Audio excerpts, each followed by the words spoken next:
welcome to the Soccer Coaching Podcast. I'm your host, Scott Mowbray, and in each episode I will discuss the key topics that impact on football coaching in the foundation and youth development phases. Thanks for listening, I hope you enjoy this episode.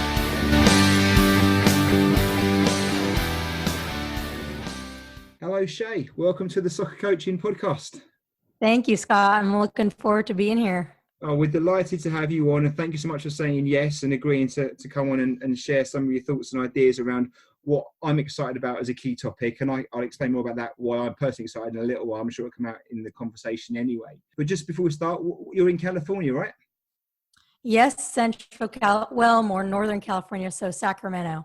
Okay, and how is Capital. everyone? How are you and everyone out that way? Obviously, there's been a bit of news about the fires out that way and stuff. So how are things?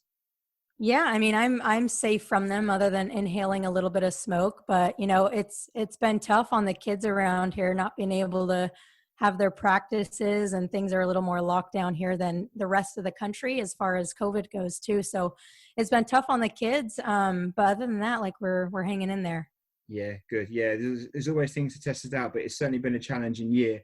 I think weather, other events, and obviously the COVID situation. Are you out playing now? I mean, I know you've got obviously different regional lockdowns depending on where you are in the US, but how are you out training again now? Is it? Yeah, so most teams were out training, but no games, you're not supposed to be doing any kind of contact yet. So kind of just the separate technical training is what we're supposed to be doing here. But, you know, not everyone is following the rules so much. Different rules.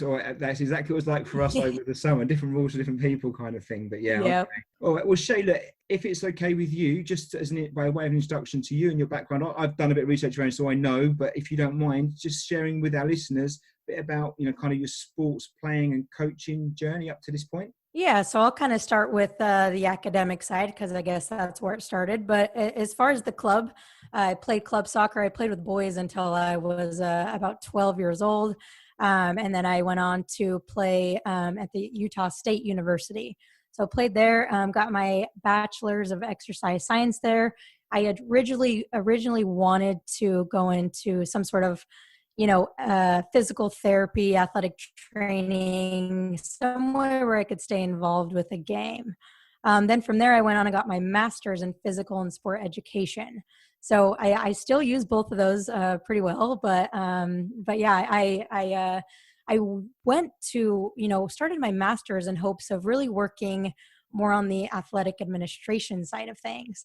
And when I couldn't, you know, find a job so much in there, when I moved to California, I just started coaching. And I coached back in Utah while I was doing my master's. But when I moved to California, I didn't really know that full-time club coaching was a thing. I saw it and I was like, dang, that would be amazing to do that. And so I started coaching part-time for they're 2005. So at the time there were, I don't know, U12s, I think around then. So I started coaching for a club there. I really enjoyed it, but the thing was that I was doing a lot of other jobs as well. I was really struggling with kind of keeping up with everything. And so from there, I was like, all right, well, you know, at that point I was coaching club. I was working at a Sac Republic, which is a USL team, a minor league team here in Sacramento. And I was coaching for a junior college team. And on top of that, I was doing private training. So I had that. And then I had other, you know, more like 9-to-5 jobs. So I was doing a lot. I was involved in the game, which was awesome. But I was ready to kind of narrow down what I wanted to do so that I could really focus on one thing. So with that being said, I went into really putting my full effort into Alpha Girl Soccer Academy, which is like private training, group training, camps and clinics, stuff like that, where I had full control over my growth, over who I worked with, because the club scene here, there was just too many politics involved. I wasn't really getting paid what I thought I deserved. I wasn't getting treated how I thought I deserved. So I kind of left the club scene and kind of started doing my own thing. And then fast forward to today, I'm actually not, I'm training a few kids, but to be honest, a lot of what I do now is more on like the mental side of performance. I've seen that. And every time I see something with your name in it, not far behind is the word confidence.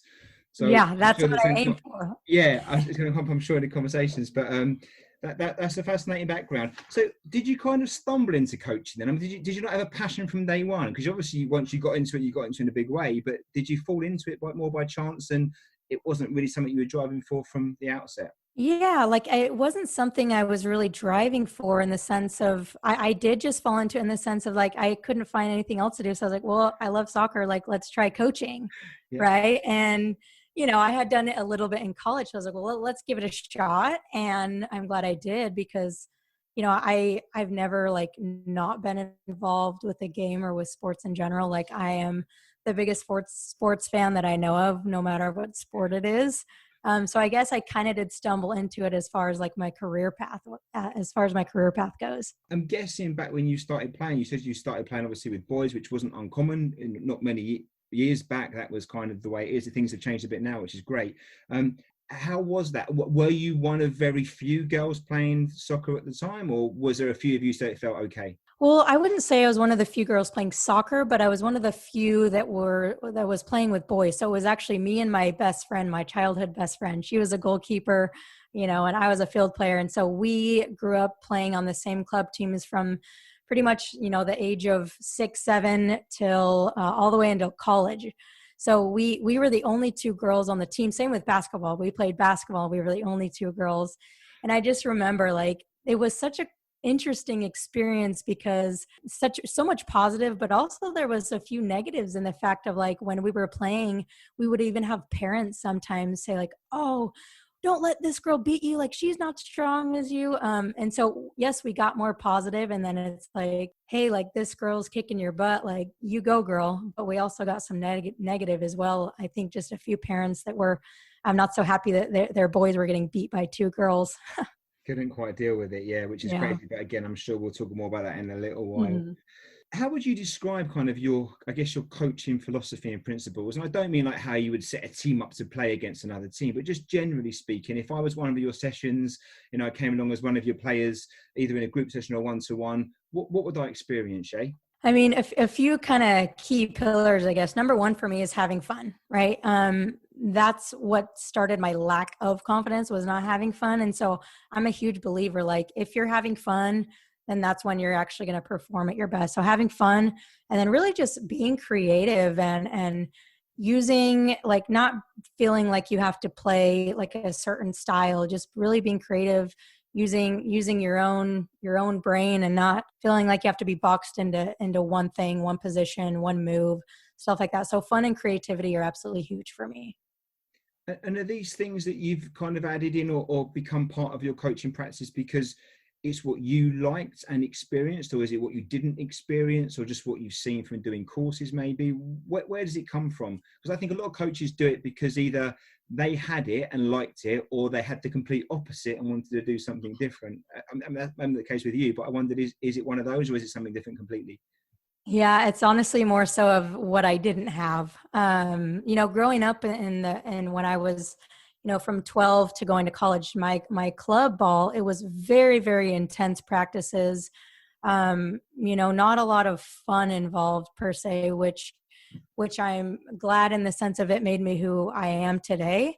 And so I wouldn't change that for anything, but I just know as a coach, for me, it's more about having fun, because a lot of girls quit the sport at age 13, 14 for various reasons, but a lot of them quit. And my main goal as a coach is to keep as many players in the game loving the game as I possibly can. So I think that's kind of why I shifted a little bit more towards like what I didn't have, and what I think I needed a little bit more of as a player. It does seem weird, doesn't it, that you kind of have to make fun part of it, like like it's not automatically Right. be there. It doesn't seem right, but it's so true that if you're not consciously aware of it as a coach, then it can quite easily be something that gets pushed to the background.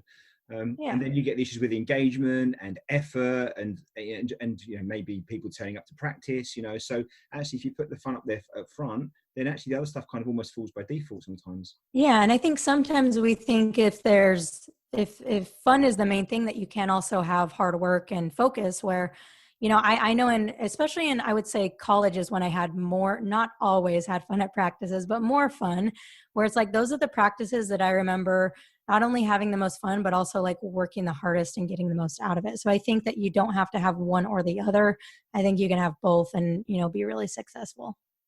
How important is the environment, Shay, then? Because it's a good point you make there about actually, some people think actually, well, as soon as you put fun in there, that means you've got to trade with something else. And I wonder, wait, if you can create the right environment, you can have a mixture of things like that that seem almost contrary, but they're not. How important to you is the environment you create for the players? I mean, it's huge. It's not just about like getting touches on the ball and the X's and O's. Like it's about the whole experience, right? And I think in order to create that whole experience of fun, hard work, focus, all that stuff, it really comes down to like setting the expectation at the beginning, like saying, hey, this is what our trainings are going to look like. We're going to work hard. We're going to have fun, and we're going to win. Like, I think I love winning too. I don't think that you have to have either competition or no competition. And like, I think you can have competition, you can have fun, you can have hard work, but you really just have to set the expectation from the beginning. I don't know you, Shay, but I get a sense quite clearly of your competitive side, I reckon, in a positive way. So I reckon you're a good teammate to have, I bet. Very competitive. Yeah, there's nothing wrong with that, done in a fun way. Could you tell us a bit, you mentioned Alpha Girls, and I've seen that as well, but could you tell us a bit more about that, what it is you do? Obviously, you've got the private training and the camp training and stuff, but a bit about the scope of it, who's involved, what age groups you cover, and again, what it would look like if we were part of the Alpha Girls training program. Yeah. So let me kind of go back to like how it started. So it started because I don't know if you have an app or anything called Coach Up over where you are, but it's an app where parents can find coaches to do like private training. So I started doing that just as a way to kind of get into the soccer scene in California and, help a few kids, make a few extra bucks, that kind of thing. And as I started doing that more, I was like, well, this is something that I think I could actually, create a business out of and help a lot of kids. And so that's how it started. And at that point, it had just kind of been, one-on-one training here and there. I had maybe 5 kids when I first started. And then as I began to grow and evolve and have mentors to help me grow, I started getting more and more girls. I started going to tournaments and kind of marketing myself and marketing Alpha Girl Soccer Academy. And as far as this year, we were at maybe, 30 to 40 kids in our private trainings and our group trainings and stuff like that. And then, obviously when COVID hit, when it first kind of started, I was like, like no one can tell me that I have to stop. I'm going to keep doing it. Right. I was like, it's no big deal. And then I was like, oh shoot, like this really is something. Like, I guess we better stop. So, I can't remember when it was, but maybe March or April. I'm not exactly sure when, but I was like, all right, well, I obviously can't be on the field with these kids. I guess I could have, but that wouldn't have been the right thing to do. So I was like, the right thing to do is for me to take a step back, do what's safe for the community, for the kids, for myself. And so I kind of moved online and did like online training. And how that looked is we would talk a little bit about the mental stuff, and then I would take them through some strength workouts. I would take them through some ball workouts, stuff like that.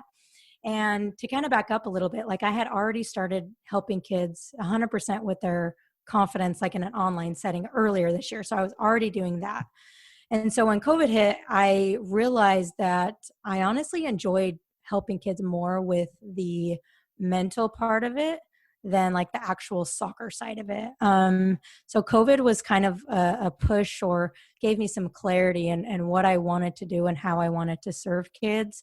And so now like I said, I only train a few kids, and 90% of what I do is all of the, the mental side, which I call the Alpha Girl Confidence. So we still got the Alpha Girl side, but now it's Alpha Girl Confidence instead of Alpha Girl Soccer, because I only help soccer girls right now, but I'm looking to, broaden that and help other athletes as well. Well, it might be a good time to mention then, you've got the you always sound professional anyway, because you've got your own podcast doing something similar, but it is the Alpha Girl Confident podcast, right? That's what you've got. Yeah. So is this part of that then? Is this where it comes from, and what's involved with helping on that psychological side of the sport? Yeah, so I actually started the podcast. The podcast started as the Alpha Girl Soccer podcast. I just rebranded it like 2 weeks ago, but I started that in 2018. So I think it's been about 2 years that I started doing that. And really that was just a way for me to kind of get my message out into the world, but it's always been focused on confidence. Like my mission from day one with Alpha Girl Soccer was focused on empowering, female athletes to be strong, confident soccer players. That's been the mission from day one. And so it really is just kind of a seamless transition from more of the mental side of it. And then, the podcast, really, I just talk about different topics related to soccer, related to life, related to leadership, the struggles that kids go through. And then I kind of bring on guests once a month also to really hit home, different experts in nutrition and the mental side and the physical side, to really just help girls, give them bite-sized pieces of information and value that they can take and use in their own games and practices. I've listened to quite a few episodes, Shay, and I think it's excellent. And I know it's targeted towards girls, but I don't, for a lot of it, that doesn't seem like I can see where it resonates with me as well. You talk about leadership, communication, being a team player, nutrition and things. These are all values. I know you're focused for girls, but actually they transcend everything, right? Yeah, absolutely. Like, that's the thing is yes, it's like I works completely with girls, but the same concepts apply to anyone. And whether it's my book or it's my podcast, like a girl, boy, grandma, grandpa, whoever can read that or listen to that and still get, the information out of it. It's just kind of, you just have to cater it to your own situation, I guess. And you tend to or I get the sense when I listen to the episodes, it's much more kind of life skill rather than actually, okay, I know some stuff is soccer related, but actually eating well is a life skill. Actually being confident, is a skill that can do you well on the pitch, but also in your workplace or, in relationships. So it seems to me your psychological side is much more broad than just sport. It's almost just general well-being. Yeah, I would say more like 70% of what I talk about is more on the life skills part, right? Like, everything that I teach, yes, it's going to help them become more confident athletes. But even more than that, it's a life skill that they can use for the rest of their lives, whether it's leadership or confidence in starting their own business, or confidence in asking for a raise, or confidence in doing job interviews. And it's just like so much more than just the sports side of it, because like a lot of the time, like sports is a huge teacher in life, right? Like, there's so many things that you can pull from sport. And so that's why I tend to focus more so on the life skills part, because it can be used in sports, but that's way more important than just the game, because, you're not going to play until you're 80 years old, right? You might only play a couple more years. If you get an injury or something happens, you never know. But these things I teach kind of transcends just that game. When you started coaching, I can imagine there's some challenges being a female coach, but also did it create opportunities as well? The fact that when you were marketing yourself out for the one-to-one through the Coach app, the Coach Up app, did you find it was an advantage being a female coach, or was it more of a hindrance? I would say it was a hindrance when I was coaching club soccer. Just not necessarily with the parents or the players. I think that was an advantage, but I think with the club leadership, like I said earlier, like I just feel like I wasn't treated the same, or I wasn't given the same opportunities, I guess you could say. But as soon as I kind of broke out on my own, it's like a lot of parents and a lot of girls like want to work with a female coach, right? Like, I can't tell you how many parents I talk to. They're like, wow, like my daughter's never had a female coach before. And like I know that it's, for me, it's like I can be a mentor to them, right? Like, I know exactly what they're going through. And so for me, it's been a really huge advantage, because a lot of girls and parents are looking for a female coach that can not just guide them on the field, but guide them off the field as well. What do you I don't want to get too controversial, saying it's not, we always won't single out any clubs, but what do you think the issue is then? Is it just they're just not, or they weren't ready to accept that females can coach just as good as guys can? Is that the problem, or is there other things that run on there from the coaching side of things and being treated equally to everyone else? I wish I knew the answer to that. Like, my experience was, like, for example, I'll just tell you my experience was when I went to my club leadership to ask for a raise. They were very taken aback, and their words were, "We've never had a female coach ask us this before." So they honestly didn't even know how to handle it, and they didn't handle it very well. And so from that standpoint, I don't know if I think this is getting better, but I just think that women aren't afforded the same maybe monetary benefits as male coaches. And I had kind of asked around, like, hey, to my male counterparts, I would ask them, well, how much are you getting paid monthly? And they would tell me, and I'm like, well, what? Like, how does that make sense? Like, I've been here as long as you have. I have the same license as you have. But why am I not? Like, I think that maybe they, as a new young female coach, they just didn't expect me to want more than I wanted, maybe. It seems crazy again that you have to kind of even have that conversation around it and not just be seen as parity as everyone else. But, do you think things are improving? Slowly. I think they are improving, but slowly. And the thing why I don't think it is you look at, any sport, you look at basketball, women's basketball, men's basketball, how many female coaches are there? Yeah. Same on the women's side. How many female coaches are there? Not very many. So I don't really know what the barrier is. If it's the education, if it's just that women feel so alone in their kind of quest to become a coach. Like, I know for me, when I did my coaching licenses, like, I was only one of 3, maybe two women in the coaching license. And for me, I enjoy being in a male dominated field, but for a lot of women, that can be a little bit intimidating and a little bit scary. So I think that could possibly play a role as well. Also, not having a lot of female coach role models to look up to. I think a lot of the role models, like, oh, well, there's hundreds and hundreds of male coaches to look up to, but who can I look up to on the women's side? Maybe we need a critical mass to make a significant difference, and that's just chipping away slowly to create that. And on that point, I've got a confession to make now then. So this is before we set up the schedule for this episode. I've made a move into coaching ladies football over here. So I've taken on an under 16s team. I've had my first 2 training sessions with them and a little map, but I want to put a footnote to this. So first of all, I want to get lots of information from you around that to help me out, which is the first part of doing this episode. Also, secondly, genuinely, part of me felt guilty taking on the role, because I kind of just figure that, there should be a female coach coaching these girls, but they struggle to find somebody, not for the lack of effort. So part of me accepting the position was, in my own head, is I'm going to make the best possible experience I can for these girls from playing and from a coaching point of view, so they carry on not just loving their football, but think, actually, I want to coach too, because I enjoy what Scott did, and I think I can do that and do it better and go on and do that. Because the more, I've got a dozen players now, but if half of them can go on and keep playing and coaching at some point, well, then there's 6 more coaches out there, and if they do the same thing, then we'll get there slowly. So I think it's important that as a male coach working with girls, that you do try and inspire in that way as much as you can. It's not just about the football side, but actually trying to play your part in maybe that bigger picture. And there has been some massive improvements over here. I'm not sure what it's like in the States, but over here in the UK, there certainly has been a real big drive around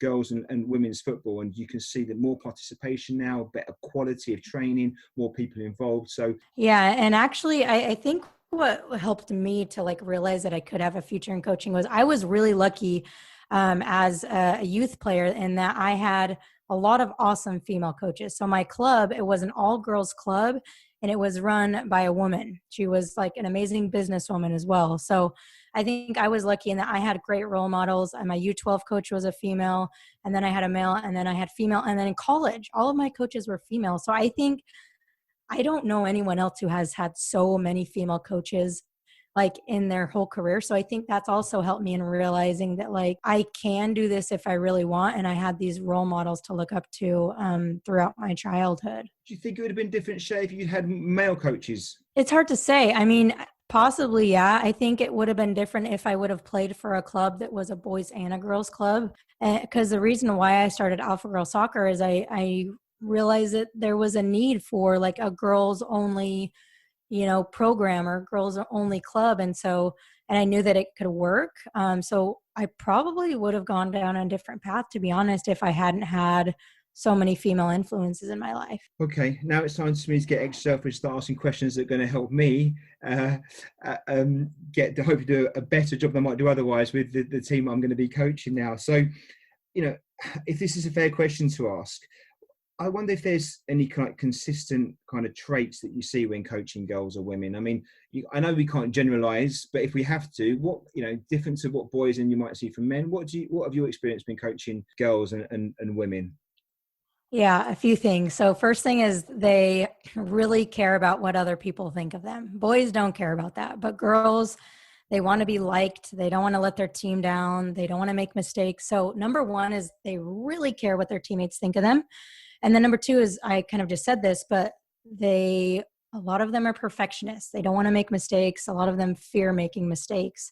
And like when I'm talking to parents about, bringing kids into my mental training program, like that's usually the two top things that they struggle with. Number one is fear of making mistakes. Number two is like just the need to be liked and the need for kind of like this approval of other people. So I'd say those are two really big things, which why when you ask me what my coaching philosophy is, it's like just let them have fun and let them make mistakes. Because if they don't, it's like then they get bottled up, because girls tend to overthink a little bit more than boys, I think. I noticed that self-awareness straight away when I took my first session with them. So much more self-aware about their things, which is a good quality in many ways, but it can be something that holds you back. And we played a mini match only internally against another team in the club. And the first question the girls asked me was, what happens if we lose? And I was like, I hadn't even thought about winning or losing. And I was like, I've not thought about it one little bit. We're going to play different positions. We're going to try and do a few things in practice and training, just see how it goes. I'm going to set you challenges. Yeah. I don't care if we win 1,000 or lose 1,000. I want to see you have fun and try some things. But you could really see it. And they looked at me like, is he serious? Like, and when we started playing, you could feel that the game became more like, at first it felt like a match, but then it became more like a fun training practice, because the pressure was off them. And, with boys, you would never get that question. They wouldn't care one little bit. So you can see that straight away. And that's quite common then. Yeah, very common. So yeah, when you said like self-awareness, it's this, like, because I've coached boys too. I coached a boys high school team when I first moved here.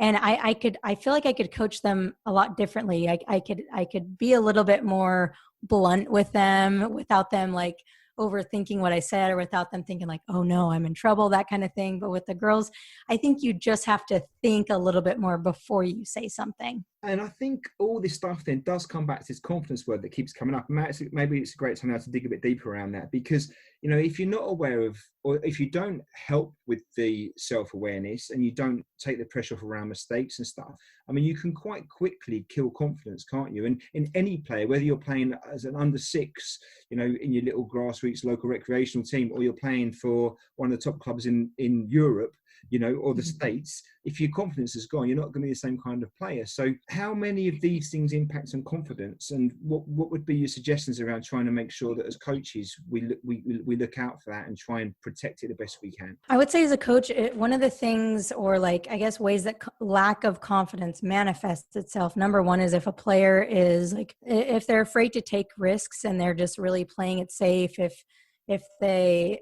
as soon as they get the ball, they hurry and get rid of it because they don't want to be the one to make a mistake.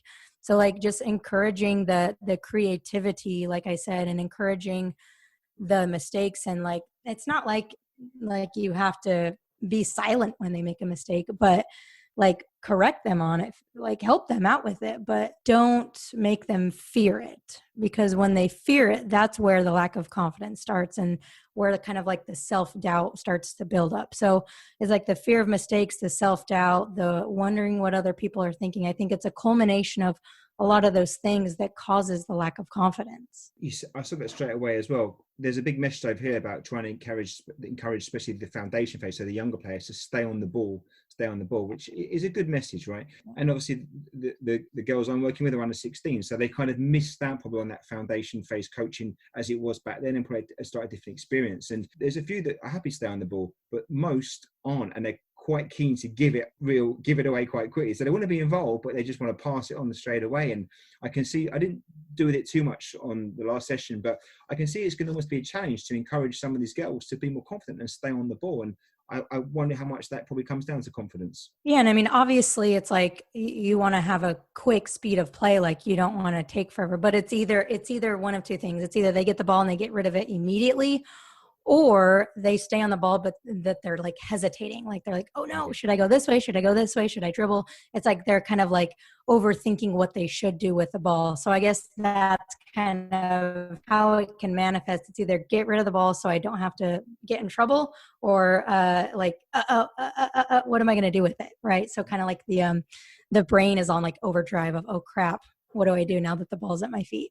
Yeah, or the panic sets in. Yeah, Yeah. And again, it comes down to confidence and not wanting to make mistakes, doesn't it? And almost overthinking it, because you can't just relax and enjoy what you're doing and express yourself. So, okay, you might have covered a bit of this already, but if there's any other ideas around this, I was thinking, how as a coach might I think about my session planning or my session design and some of that pastoral stuff that comes with coaching a girls team specifically, maybe rather than a boys team? Are there changes that I should be thinking about before the session or my session planning that would be different to maybe if I was coaching boys? As far as session planning, the one thing, I don't even know if I just thought of this, the one thing that, I don't know if you do this or not, that I found really helpful as a player is, since I was a little bit of an overthinker, I always like to know what the practice was going to look like. So, hey, coach, like what are we going to do today? Like, I don't want to just go into this practice not knowing what we're doing. I want to know, like, hey, what is phase 1, phase 2, phase 3 going to look like, so that I can kind of like mentally prepare myself. And then on an individual level, I feel like girls, you have to pay a little bit more attention to how they are individually as athletes, as an individual, as to the team as a whole. So what I mean by that is, you may notice like a player is not having such a good day. And for girls, it's like maybe they are on their period and they have cramps. Like maybe there's something going on that's like and yes, boys, it happens too, as far as their stuff going on outside of the practice. But with girls, it's like maybe it's a hormonal thing. Like maybe they had a conversation, with a friend or in a relationship, or kind of just like not always looking like just on the surface and getting mad at a player for not performing, but actually trying to figure out, well, what's going on? Is there something going on with them, which is why they're not performing, or are they just being lazy? But like figuring it out and not just automatically yelling at them because they're not working, but maybe taking them aside and saying, hey, like, what's going on? Is everything good? Because I feel like that a lot of times, if a girl is going through something, and a boy too, if they're going through something and they're getting yelled at for not working hard, it's like they're just going to shut down. Their confidence is going to get knocked. So just taking the time to, take a player aside if you sense that something is a little bit off with them. And I know that's hard when you got a team of 18 plus players, but I found that to be really valuable as a coach and as a player. It makes total sense. It's that whole knowing your players thing, isn't it? And kind of knowing, when to step in and when to give them some space and things, and recognizing there's external factors that you might not be able to see and be aware of. And I know that's for boys and girls, men and women, but actually maybe there's other things that can come into play when it comes to girls. Is there things, this may be a bit of an unfair question, and obviously please don't name any names, but are there any kind of coaches that you've seen kind of have made pretty bad mistakes, or is there frequent things you say, oh my God, I always see coaches doing this and I wish they didn't do that? One of the things that I noticed a lot is when coaches will like publicly call out or humiliate. And I know they don't mean to humiliate, but when they publicly call out a player, especially a girl, it really is not a good way to handle it. Like I always say, if you got something to say and it's something that is maybe not so nice, at least take them aside and tell them like one-on-one, not to the whole team. Because I've had a lot of girls come to me and they're really struggling because like they're like, I just keep getting yelled at by my coaches in front of my teammates, right? And they have a really hard time with like, it doesn't help anything, because instead of focusing on what the coach told them to do better, they're just stuck in their own head, like worrying about making that next mistake and what their teammates are thinking of them. So I think that's a huge thing, is like publicly humiliating a player in front of their peers. And if I could change one thing about coaches, that would probably be one of the things that I think makes the biggest impact on a girl's confidence. And it seems crazy, doesn't it, that you say it like it shouldn't even be a thing. And I know it is a thing, and I don't always think coaches mean to be as maybe mean, and sometimes it's emotive and it's just in the moment, but it does happen way too much. And again, across anyone playing sport, you don't want to be humiliated, do you, anytime? And it's back to that confidence word again. But I could see even after 2 sessions, it's something that I wouldn't do anyway. But you could see if you did have that approach with the girls that I'm coaching, that would be a confidence killer straight away and set you way back. And also just on the whole relationship and rapport building side between the player and the coach, I think, it's hard to rebuild those bridges, isn't it, when you lose that trust? Yeah. And I think some players can handle it better than others. Obviously, everyone's totally different. So just again, kind of going back to what you said, is like really knowing your players, what they can and can't handle. And like you said, it's huge as far as the rapport goes too, because if they do get publicly humiliated, whether your intentions were that or not, which they probably weren't, but it's like that they're going to have a hard time opening up. They're going to have a hard time like really just like showing themselves, because they're going to want to like kind of hide after that experience. So I'm going to talk a bit about sessions, if that's okay. And again, I'm going to pinch your thoughts for this. I have 2 questions around sessions. One is, any tips on the best way to start a session? And it might seem like a strange question, but I'm used to working a certain way, a lot of free play when we start, and a lot of just getting the players on the pitch with the ball playing. Now, the 2 issues I have, obviously, the girls are a bit older, so warm-up is quite important, because they're not 6, 7, 8, 9, 10, where the warm-up is not quite as critical, because their bodies they're used to just stopping and starting, where, older teenagers, they've got to think about not muscle injuries and things like that. But also, what I found is with the girls on just 2 sessions I've done, is boys are straight over with a ball, smashing it in the back of the net or chopping each other down. And you kind of, maybe because it was new and I'm new to them, so the environment was still a bit there, they're finding their feet a little bit in many ways, but it still felt like you almost have to get them going first. Once they were going, they were absolutely outstanding, but I kind of felt like I had to drive that from the outset. Is that maybe because it's new, or do you think that's another trait? And if so, any ideas about how I could have a good start to my sessions? Yeah, I think for girls teams, it's important to kind of get them having fun and get them like active right away. So whether it's free play, like maybe playing a little 3v3, or like just playing, or like I like to start out practices a lot of times with like playing tag, like some kind of games where they're just running around, having fun, doing that, and almost using that as part of the warm up. Obviously, putting the warm up in there, but like you said, sometimes if you just go straight into like, okay, it's practice time, then you can kind of sense it's like, oh, like this is boring. Like I don't want to do this, right? And it's kind of low energy. But that's what I found with like playing tag or like some sort of game at the beginning. It's like they are laughing, they're having fun, they're like getting out of their box, and then they're ready to play. So I'm a huge fan of just like letting them kind of run around at the start. Get the energy levels up and get the engagement going early. Yeah. Good tips. And then my second question related to session was really around playing matches. All my sessions tend to be quite game based anyway. I try to involve a ball or kind of competition or direction, things like that. But inevitably, what I've always found, or often found, the kids want to play matches. So if I'm not doing a game based practice, I'll get the question, when we're playing a game, when we're going to play a game. Is that the same, generally speaking, with girls or not? Because I didn't get that sense from the 2 sessions I did. I mean, I'm pleased with the sessions, and they were game-based anyway, so it wasn't like we weren't doing line practices and just drills. It involved balls or games. But there was no kind of when we're playing the match kind of questions already. And when we played the game, it was just almost like it was just part of the session anyway. So is it me? Is it a girl trait thing? I think it's maybe more of an age thing. I think for, at least from my experience, the younger kids, they're like, okay, are we going to scrimmage today? Are we going to play a game? Are we going to play a game? And it's like, yes, relax, we'll get there. Yeah. But I think when I've coached a little bit older girls, like, yes, I think they want to play a game, but they're not going to like nag me all practice long asking when we're going to play a game. Like if the game doesn't come and they still get a good session out of it, I think they're fine. So I think it's more of like an age thing personally. I accept that. Brilliant.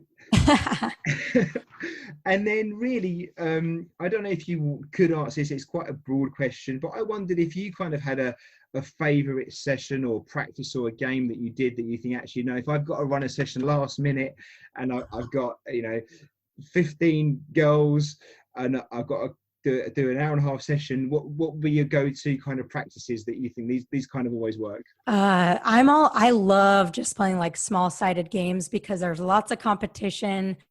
There's lots of shooting. There's just lots of movement. And so I don't know if I'm going to say the name of this game, which it could be different, but it's called Flying Changes. Have you ever heard of Flying Changes, I Flying haven't, but I'm Colors, anything like intrigued. that? No, go on, tell Oh, us. it's a really fun it's fun. It's a really fun 2v2 game with the goals really close, and it's really about transitioning quickly. So if a team scores or if the ball goes out, a new group comes on the opposite side. So as soon as you shoot, you have to hurry and defend. So I love playing like quick transition games because it gets them thinking about like, hey, once this happens, I need to like get my butt back. And if you do those two, it's also like a whole like fitness session within that, because it's like so much running that it's almost harder than running, like saying, hey, get on the line, let's run sprints. Yeah. So any kind of like small-sided games like that where it's quick transition from offense to defense, getting lots of shots off is my favorite. I like it. I'm stealing that one straight away, Shay. That's going to be in my next session. Yeah. If you can't find it, let me know. I'll see if I can find it. Okay, brilliant. Thank you very much. What about ball skills and ball manipulation? And again, I'm not saying, I don't know if there's a right or wrong age for focusing on this. Obviously, with the younger ones, it's a big part of what we do with the sessions, getting them on a ball, practicing their skills, trying to make it fun, but getting on a ball. I've done it with the girls under 16s, and again, some are all over it straight away. Others seem a little bit more hesitant around getting on that ball and just working their touches and things. Again, is it an age thing? Is it a me thing? Is it a boy-girl thing from your experience? I think it's more of an age thing. I haven't noticed a big difference between boys and girls as far as that goes, but I think it's an age thing. And that I think for the most part, in my opinion, I think coaches focus a little ball manipulation and an age thing. Is there any top tips, Shay, that you've not mentioned already that you can give me or other coaches out there working with girls? Well, I think just by talking to you, I feel like you are going to do an awesome job. I think your girls are lucky to have you.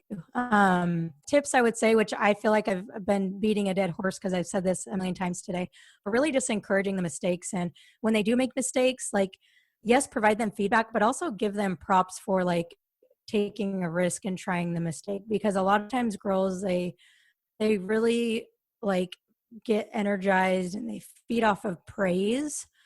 So if you can praise them in their ability to take risks, even if they're not successful, just to praise it. And then obviously coach them up on it, give them the feedback that you need to give them, but don't like shy of the successes.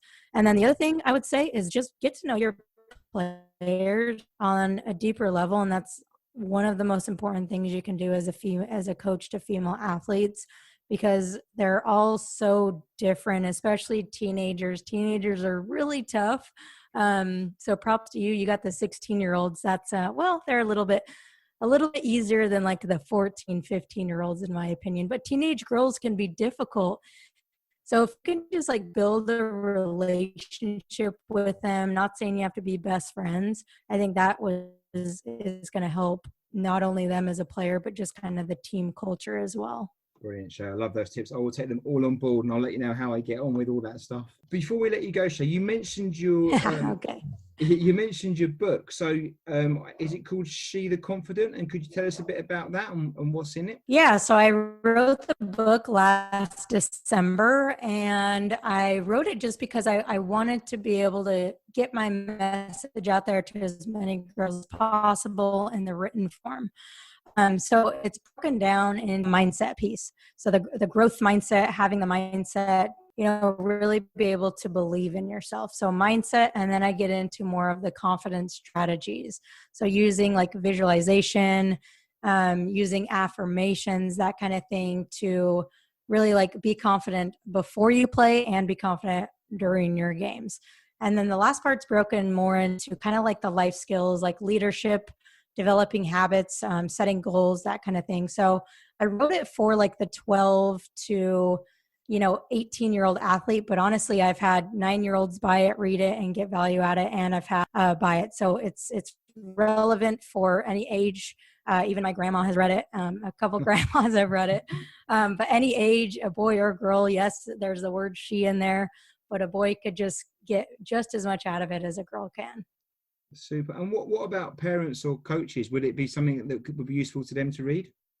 Yeah, so actually, I've had a lot of coaches like buy it for themselves to read, and then from there, like a lot of them will order like bulk of books for their girls because they found that it was had a lot of good value in it. They could help their players. So yeah, I've had a lot of coaches read it, a lot of parents read it, and then from there, like, okay, I need to get this for my players or for my daughter. I guess on that note, Shay, as well, what about parents having experienced kind of the younger age groups boys football over here, so what you'd call probably travel or recreation, the parents can be quite vocal.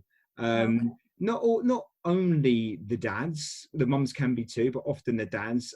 It's often the perception is a bit like a little version of the Premier League, you know. And I'm just curious to know whether or not, is that the same when you're coaching the girls? And I imagine the girls are equally as competitive as the boys are, and that's an issue. But I wonder if the parents are as involved from your experience. Yeah. Okay. Yeah, that makes sense.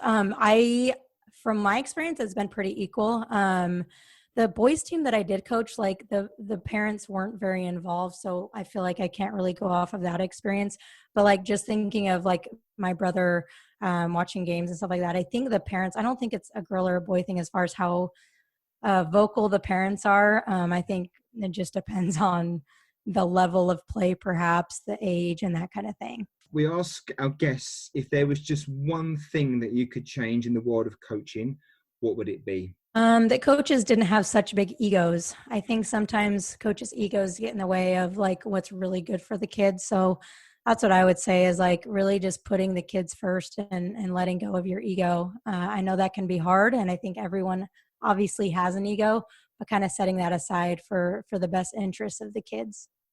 What a brilliant answer, Shay. I couldn't agree more. I think, and we're all guilty sometimes of having to rein ourselves back in a little bit.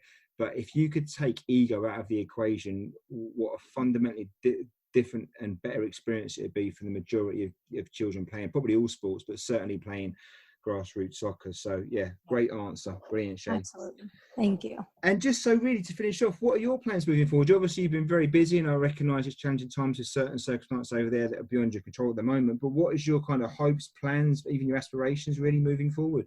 Man, I just really want to be able to like impact as many girls as I possibly can. Like my goal for my book is to sell like 10,000 copies within the next few years. So get my book into as many girls' hands and every sport as possible, and really just to grow my coaching program so that I can impact more and more girls, because I know how important the mental side is. And the longer I do this, the more parents I see and the more girls I see are really struggling with this. So really just to provide like that mentorship that so many girls need. Do you get feedback then from the people that you're kind of reaching out to, or reaching out to you, I guess, more than you're reaching out to them? Have you seen the impact it's having? I mean, I've got no doubt it is, and I've seen the stuff you put out there, and it can't not be having impact. But are you getting a result from that? Are you getting a chance to feel it and see it and hear back from people that are getting involved in what you're doing? Yeah, absolutely. I mean, like I said, I started doing this, like, the full on confidence stuff in February of this year. So I've seen really awesome results of kids just like going from being so afraid of making mistakes to now they're just like playing and they're having fun. And one of the biggest things that like I strive to do is a lot of the times the girls come in like not knowing if they want to keep playing, and they're just like not having fun anymore. They think it's a job. But then when we're like going through this process, it's like they just start to believe in themselves. And if I can get a girl to believe in herself, then I've done my job and there's nothing that can stop her. So I've seen that with great results with a lot of my players. And every time I open a message from a parent or open message from a player, it just literally like solidifies like why I put so much of my heart into doing this. Well, I can see your face lights up when you talk about it, Shay, and that passion, it's properly tangible and palatable. You can see it in the way you speak and in the way you kind of express yourself. So I've got no doubt that you're going to keep doing wonderful things, and more importantly, in many ways, that the girls and boys will benefit from what you're putting out there. So well done. Great job. Keep it up. If people want to reach you, Shay, what's the best way of getting hold of you or find out what you're up to? Yeah, so I'll give a few social media. So on Twitter, you can find me at Shay Haddow. On Instagram, you can find me at Shay Haddow.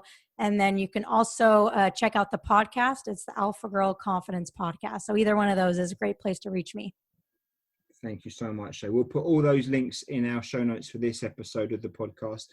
I'm so grateful for your time. It's been a pleasure speaking to you. It's been a real selfish interview from my point of view because I've just got so much out of it. But hopefully what it means is the girls that I'm working with this year will have a better experience because of your input, Shay. And I'll be listening to the podcast and watching your work closely. So well done for everything you've done. Please keep it up. And would you be happy to come back on at some point in the future and update us on how things are going? Absolutely. I'd be honored. It's been an awesome interview. So thank you. Shay, you're a star. Thank you so much. Best of luck and stay safe over there. Thanks, Scott.